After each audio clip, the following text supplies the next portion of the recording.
Masih bersama saya Faunia Afrial di seputar Mas Barni Cakep. Pemirsa, tak hanya nikmat saat diseduh, tanaman kopi di Desa Dauhan, Kecamatan Wanayasa, Banjarnegara juga berperan penting dalam menyelamatkan alam dari longsor. Berikut liputannya untuk Anda.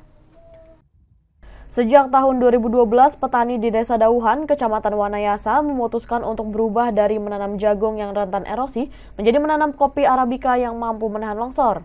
Perangkat Desa Dauhan, Tuhri, menyebut sebelumnya wilayahnya sering dilanda longsor saat musim hujan karena lahan pertanian di lereng-lereng curam didominasi tanaman semusim seperti jagung. Akar tanaman kopi yang kuat terbukti dapat menjaga struktur tanah dan mengurangi risiko longsor. Seiring waktu, kopi tak hanya menyelamatkan lingkungan tetapi juga mengangkat ekonomi petani setempat. Saat ini luas lahan kopi di Desa Dauhan mencapai 25 hektar dan sekitar 5 hektar diantaranya sudah mulai berproduksi. Hasilnya, kopi Arabica Dauhan menjadi produk unggulan desa yang memiliki nilai ekonomi tinggi. Petani kopi Nur Kodar mengungkapkan tanaman kopi lebih menguntungkan dibandingkan jagung dan sekaligus menjaga lingkungan lebih asri. Dengan tanaman kopi, warga tak hanya mendapat penghasilan, tetapi juga ikut menjaga alam dari ancaman longsor dan erosi. Ini khususnya di Desa Dauhan, ini kita ditanami kopi Arabica.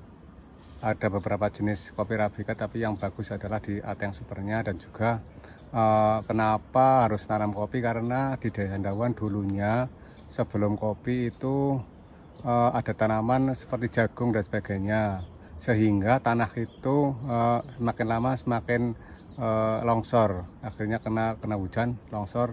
Terus itu kami bersama teman-teman berantusias mengenai pencegahan resiko bencana di Desa Dauhan itu sendiri dengan ditanami kopi Arabica, yaitu untuk konservasi di tanah-tanah yang ada di desa, karena di Desa Dauhan adalah desa yang diapit oleh 3 gunung, yaitu Gunung Wangi, Gunung Kendil, dan Gunung Gajah, sehingga masyarakat itu kalau hujan itu sebenarnya nggak nyaman gitu. Akhirnya kita berinisiatif untuk menanam kopi. Untuk manfaat ini, satu adalah untuk pencegahan erosi, yang keduanya dampaknya adalah di ekonomi masyarakat semakin meningkat.